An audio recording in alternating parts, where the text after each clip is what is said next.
Welcome to Sri voice over. இன்றைக்கி நான் உங்ககிட்ட சொல்ல போகிற ஸ்டோரி வந்து ஒரு 23 வயசு பையனுக்கு நடந்த ஒரு உண்மை சம்பவம். ஓகே, இந்த ஸ்டோரி எங்கே ஆரம்பிச்சிருக்குன்னு பார்த்தீங்கன்னா டைப்பிங் பேரால் தான். அவங்களுக்கு வந்து லெபிக்ராங் ஒரு 20 to 21 வயசு தான் இருக்கும். அந்த பையன் வந்து ஒரு சேல்ஸ்மேன். Okay, salesman. அந்த பையனோட டீமில் வந்து நிறைய பேர் இருந்திருக்காங்க. இந்த பையன் அப்போ தான் போய் புதுசாக ஒரு இடத்துல வேலைக்கு ஜாயின் பண்ணியிருக்கான். இப்போ அவன் என்ன பண்ணுவான்னா, அவன் கஸ்டமர் தாரை பண்ணுறதுக்காக அவன் ப்ராடக்ட் வந்து அவன் கொஞ்சம் விலை குறைவாக விற்றுட்டு இருந்திருக்கான். இதனால் அவன் கூட வேலை செய்கிறவங்களுக்கு வந்து பொறாமை மிமாங்களா, அந்த மாதிரி தான் இவன் தான் செஞ்சுருக்கானா. அந்த பையன் இந்த மாதிரி குறைச்சி கொடுக்க அந்த பையனுங்களுக்கெல்லாம் கடுப்பாகி இந்த பையனுக்கு போய்ட்டு ஹோம்ஒர்க் செஞ்சுருக்காங்க. அதுவும் எப்படின்னா, இந்த பையன் பைத்தியமாகிற அளவுக்கு அவனுக்கு செஞ்சுருக்காங்க. இந்த பையன் ஒரு நாள் வந்து கேமரா வேலைக்கு போயிருக்கான். அந்த பையன் நம்ம எவன் சேல்ஸ்மேன் தான். ஆனால் வந்து அப்பப்போ கை காசுக்கு பார்ட் டைம்லாம் அங்கங்கே வேலைக்கு போவான். ஸோ அந்த மாதிரி இவன் வேலைக்கு போகிறப்ப இவனுக்கு வந்து மண்டை சுற்றிகிட்டே இருந்திருக்கு. ரொம்ப நேரமாக மண்டை சுற்றுற மாதிரி, வாந்தி வர மாதிரியே ஃபீல் பண்ணிட்டு இருந்திருக்கான். இவன் கேமராலாம் கழட்டிகிட்டே இருக்கிறப்ப அவன் கூட வேலை செய்கிற கோவர்க்கர்ஸ் கிட்ட சொல்லியிருக்கான், அண்ணே எனக்கு பசிக்குதுண்ணே, தண்ணி வேணும், எனக்கு மயக்கமாக இருக்குண்ணே அப்படின்னு சொல்லியிருக்கான். அப்போ அவர் சொல்லியிருக்காங்க, இருடா கேமரா கழட்டி முடிக்க போகிறோம், முடிச்சுட்டு கிளம்பும்போது நான் வாங்கி தரேன் அப்படின்னு சொல்லியிருக்காங்க. இவனை கேமராலாம் கழட்டிகிட்டே இருக்கிறப்ப கீழே வந்து ஒரு உருவத்தை பார்த்துருக்கான். அவன் கேமரா கழட்டிகிட்டே இருக்கிறப்ப கீழே பார்க்குறப்ப ஒரு ஷேடோ தெரிஞ்சிருக்கு. ஒரு பொம்பளையோட ஷேடோ அவன் பின்னாடி நிற்கிற மாதிரி தெரிஞ்சிருக்கு. அவன் வந்து பைப் இல்லை, ஏன்னா அவன் வந்து மினிமம் ரொம்ப தைரியசாலி தான். ஸோ அவன் வந்து பைப் இல்லை. அவன் வந்து தடலாயான் அவன் தெருஸ் கழட்டிட்டு ஓகே கிளம்புவோம் அப்படின்ட்டு அவன் மோட்டரில் போயிருக்கான். அவன் கூட வந்து மொத்தம் 3 பேர் போயிருக்காங்க. அப்போ அவங்க 2 பேர் ஒரு மோட்டரில், இவன் ஒருத்தர் மோட்டர்லையும் போயிருக்கான். இவன் போய்கிட்டே இருக்கும் போது அவன் ஆட்டோமேட்டிக்காக அவன் கையும் ஒரு சைட் காலை வந்து கிராம் ஆகிற மாதிரி இருந்திருக்கு. கிராம் மீன்ஸ் இழுக்கிற மாதிரி இருந்திருக்கு. அவனுக்கு வந்து பயம் வந்துருச்சு. என்னடா ஒரு மாதிரி ஆகுது, ஸ்டாக் அடிக்கிற மாதிரி ஆகிருக்கு. அவன் வந்து பயத்தில் என்ன பண்ணியிருக்கான், கொஞ்சம் தூரம் போனோன்னா மோட்டரை ஸ்டாப் பண்ணிவிட்டு அவங்க வீட்டில் உள்ளவங்களுக்கு கால் பண்ணியிருக்கான்.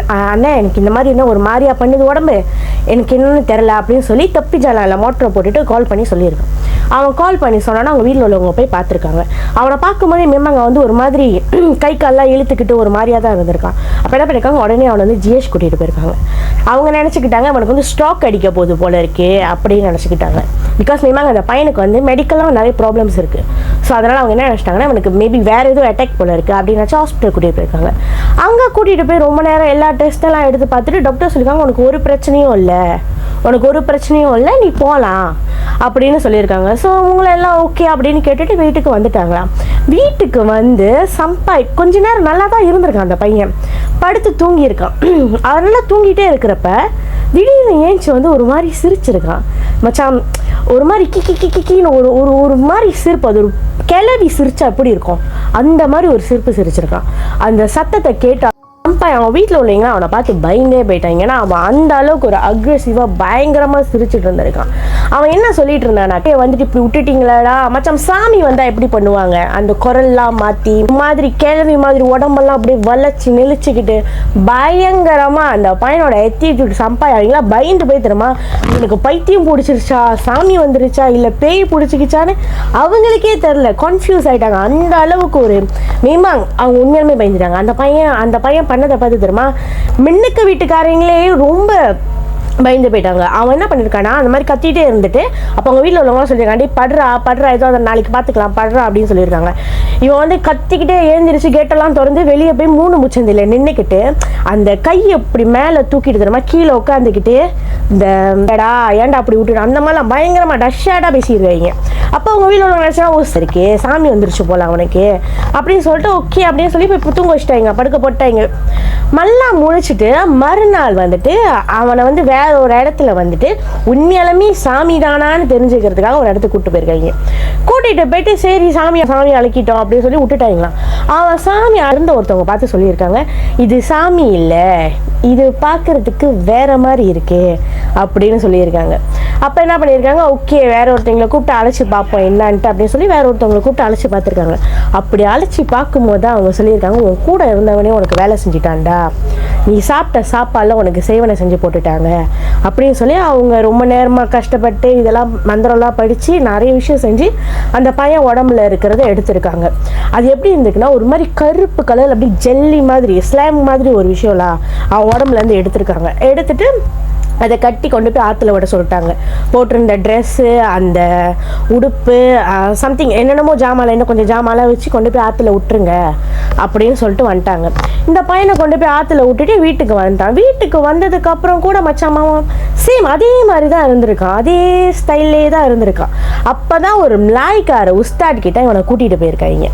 இவனை கூட்டிகிட்டு போனப்போ இவன் அந்த இடத்துல போய் கொஞ்சம் நல்லா தான் இருந்தானா, நல்லா தான் இருந்திருக்கான், சிரிச்சிட்டு இருந்திருக்கான், பேசிகிட்டு இருந்திருக்கான், மச்சம் பேசாமல் இருந்திருக்கான், ஒன்றுமே இல்லாத மாதிரி தான் இருந்திருக்கான்.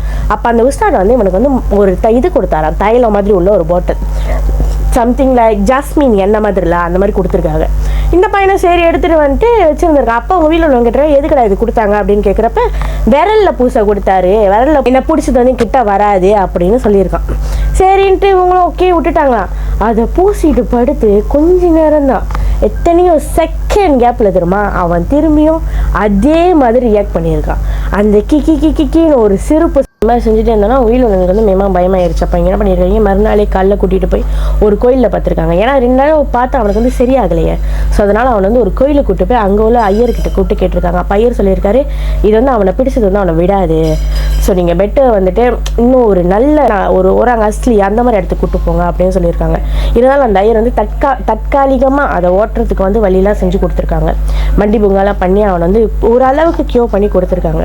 பட் இப்போ வரைக்கும் அந்த பையனுக்கு வந்து அவனோட காதில் வந்து யாரோ பேசிக்கிட்டே இருக்கிற மாதிரி சத்தம் கேட்டுகிட்டே இருக்குமா. இன்னமும் அந்த பையன் வந்து அந்த பிரச்சனையிலேருந்து சகவே இல்லை. உங்கள் கூட வேலை செய்கிறவங்களை உங்களுக்கு பிடிக்கலன்னா தயவுசெய்து அவங்கக்கிட்ட சொல்லிடுங்க. அதை விட்டுட்டு இந்த மாதிரி மாந்திரிகம் செய்கிறது, அவங்கள ரொம்ப இது பண்ணுறது, இதெல்லாம் ரொம்ப தப்பு. அந்த பையன் வந்து பைத்தியம் ஆகிற கண்டிஷனில் இருக்கான். ஸோ இந்த மாதிரிலாம் ஒருத்தவங்களை பண்ணக்கூடாது. ஓகே, இது வந்து ஒரு உண்மை ஸ்டோரி தெரியுமா, இது வந்து உண்மையாலுமே நடந்த ஸ்டோரி, இப்போ நடந்துக்கிட்டு இருக்கிற ஒரு விஷயம். அந்த பையனுக்கு இப்போ வரைக்கும் கியூர் ஆகவே இல்லை. ஓகே, உங்களை இன்னொரு கதையில் வந்து நான் சந்திக்கிறேன். தேங்க்யூ ஃபார் வாட்சிங். பிடிச்சிருந்தா சப்ஸ்கிரைப் பண்ண மறந்துடாதீங்க, பெல் ஐக்கானை கிளிக் பண்ணிக்கோங்க. தேங்க்யூ.